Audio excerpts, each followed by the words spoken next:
Okay, I talked about this for a couple of minutes on the video of my thoughts and my opinions of from season 3, episode 8, um, called entitled Threshold. I talked about it briefly, but I just had time to watch the promo for episode 9. That's going to be part 1. And then episode 10 is going to be part 2. And what I gathered after watching the promo, the snippet, a couple of times, it seems like to me part 1 is going to answer all of the questions that's been haunting, particularly season 3. And some of these questions are carryovers from season 2. And I think they're going to tie these things up and give us answers to our questions. All right. Now, before we get into, I feel like this is the most important part of this clip. The clip is like 29 seconds long. And I feel like out of everything, no one's not talking about this particular scene in that particular clip. And we're going to talk about it in a few minutes. I felt Julie. I feel like she's going to Julia Matthews and oh my God, I forgot the guy's name, the bald-headed guy who got mangled with those creatures. I do apologize. I'm having a brain fart here. I feel like that question when they're all under this trance and they see walls and it seems like they're having a stroke or something and they're falling onto the floor. I feel like that is going to be answered in part 1, or we get some type of answers about that. Also in this 29-second clip, the kimono lady and Elgin are going to meet up with Phantoma in that cellar. And I said in the breakdown video that I just uploaded, the way how they insinuated it in the clip, it seems like Phantoma can see this kimono lady. All right. I could be wrong. Maybe they're just playing some trickerations with us. But I feel like that's going to come to if it's not going to be a conclusion on that storyline, it's going to definitely conclude in part 2. But what I really want to talk about is Boyd in this scene. Boyd and look like it's one of the creatures from the outside. And you can clearly tell it's at night. And it seems like by the looks at it, it seems like something devastating happened. And something happened to the point where Boyd is looking at his gun. And one of the creatures from the outside is insinuating Boyd may delete himself, or he should delete himself. Now, this is my theory. I feel like something devastating happened in part 1. Now, everyone is speculating Phantoma is not going to make it through this pregnancy. She is going to, unfortunately, die from complications of this pregnancy. It's not a normal baby. It's going to be one of those, we're all insinuating it's one of these creatures that's trapped inside her body, and she's not going to make it through this pregnancy. A lot of people are thinking that. I don't think that's enough right there for Boyd to go to the point where he's doubting and he's losing hope. You can clearly tell in this scene something devastating happened that day, and it's on his mind, and it's making him reevaluate and rethink about this place and about him. And it seems like it looks like he's about to delete himself because he's holding a gun. So even though that's a bad tragedy with Phantoma, I don't think that's enough for Boyd to want to delete himself. Okay? So I don't think it's that. I do think something happened to his son. And it could happen by him trying to get Phantoma out of that. He finally find where Phantoma is. And Phantoma He tries to rescue Phantoma, but Elgin is in there, and unfortunately, he lost his life, or he got accidentally shot by Boyd. That's a possibility when they're trying to get Phantoma out of that cellar. Maybe the town finally come to the conclusion that Boyd knew about this all along, withholding information about Phantoma killing Tilly, and it drove the town mad, and he had to do something that he did not want to do. But I think it's something to do with his son. That would be very devastating for Boyd because he lost his wife. He had to take his wife's life because his wife was about to take his son's life. And maybe Ellis is helping Phantoma escape, or Phantoma died and it just drove him mad, or something. But where his son, he had to either take his son's life or someone took his son out. All right. And this clearly affected Boyd's mind state. This clearly affected Boyd to the point where he's feeling all this guilt and anger. And I think he's coming to the realization that he's never going to leave this town. And the only way he's going to leave this town if he deletes himself. Now, and I talked about this in the video I just uploaded a couple of hours ago. And I was telling you guys the story on how Boyd's wife thought the only way that everyone can escape from this town if she kills everybody in the town, and she already done took out a lot of people. And this was a crazy theory at first. She gone bad. The town got the best of her. She went cuckoo for Cocoa Puffs, and she thought this was the only way they can escape from the town.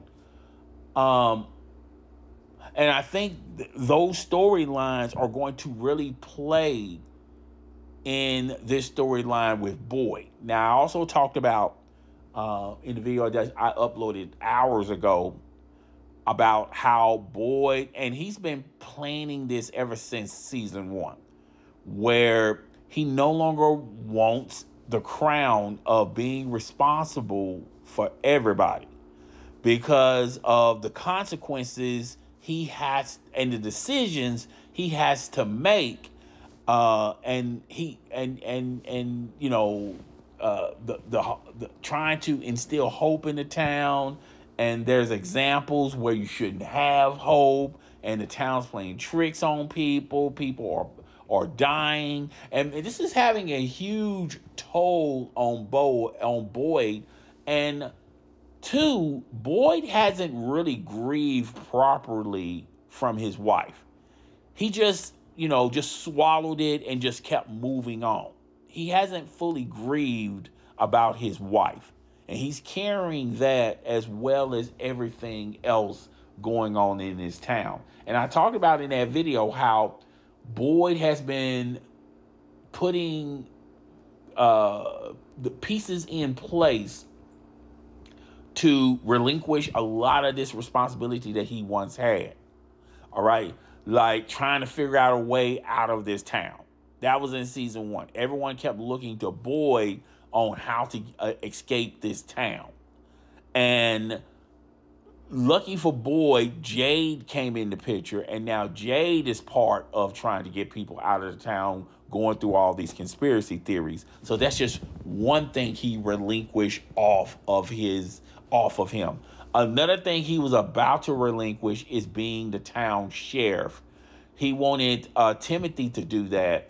But unfortunately, with the passing of his father and as well as his mother, he no longer wants to be the deputy or even the sheriff. All right. Now, Boyd has made great strides to convince him otherwise, but I don't think he's fully convinced, particularly after his mom passed in season 3. I think he's over that. He's done doing that. That explains why he's moving into the Confident House. He's ready to move on to the next chapter of his life. Clearly, he's over that. All right. And with Samantha Brown's character, Estella, I think she's going to be the new town sheriff. All right.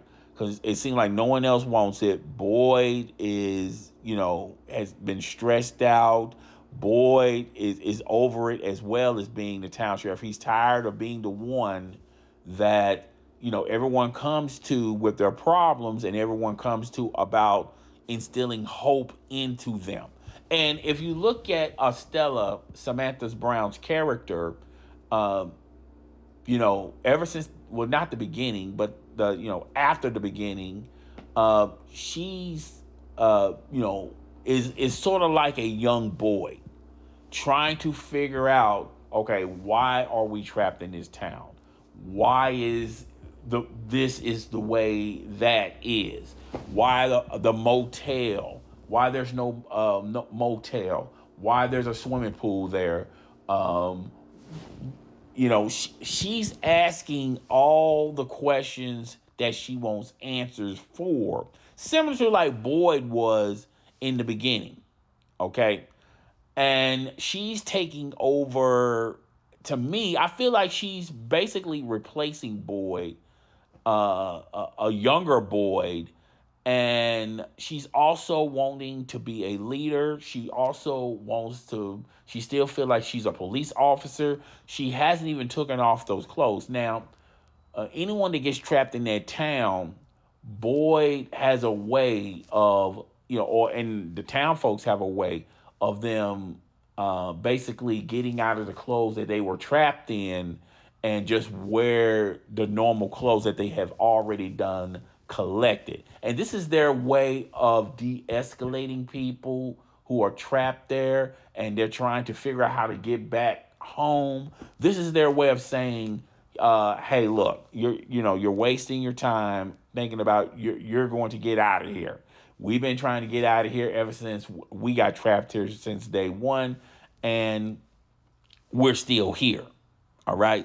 So Estella is not playing protocol with them. Estella is still wearing her police officer uniform because she's, in the real world, she was a police officer.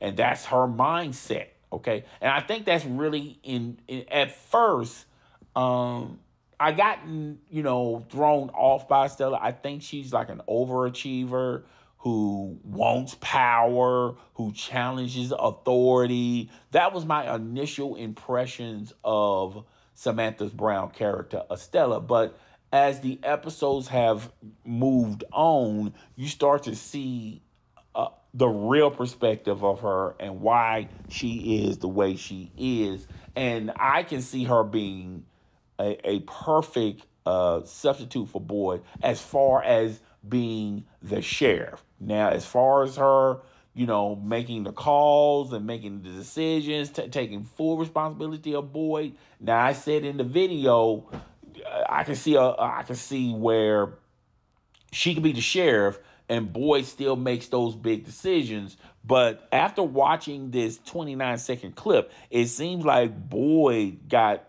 something devastating happen that particular day.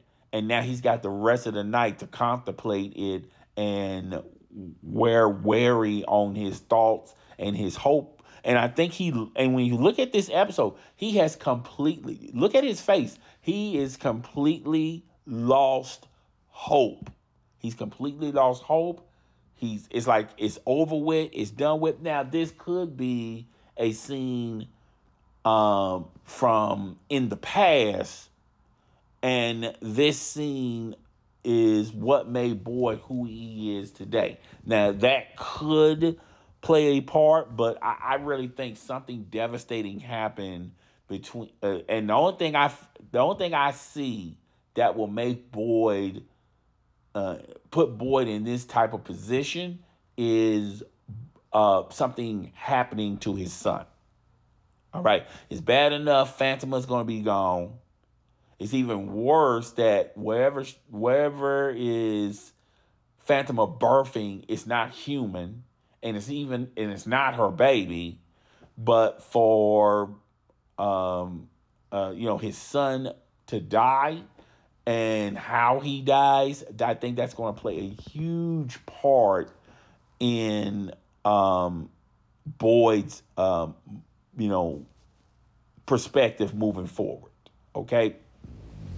So I think something that tragic is putting Boyd in this space. Maybe the creatures, got his son, and now he's one of them. There's a lot of theories floating around. Maybe one of the town folks or Stella accidentally shot him, trying to get Phantoma back to serve her justice. It's 1,000 theories that can happen, but yeah, I can't wait until this coming Sunday, and we're just going to have to go from there. But guys, tell me what you think. Rate, comment, subscribe. I will see you guys on the flip side. Deuces.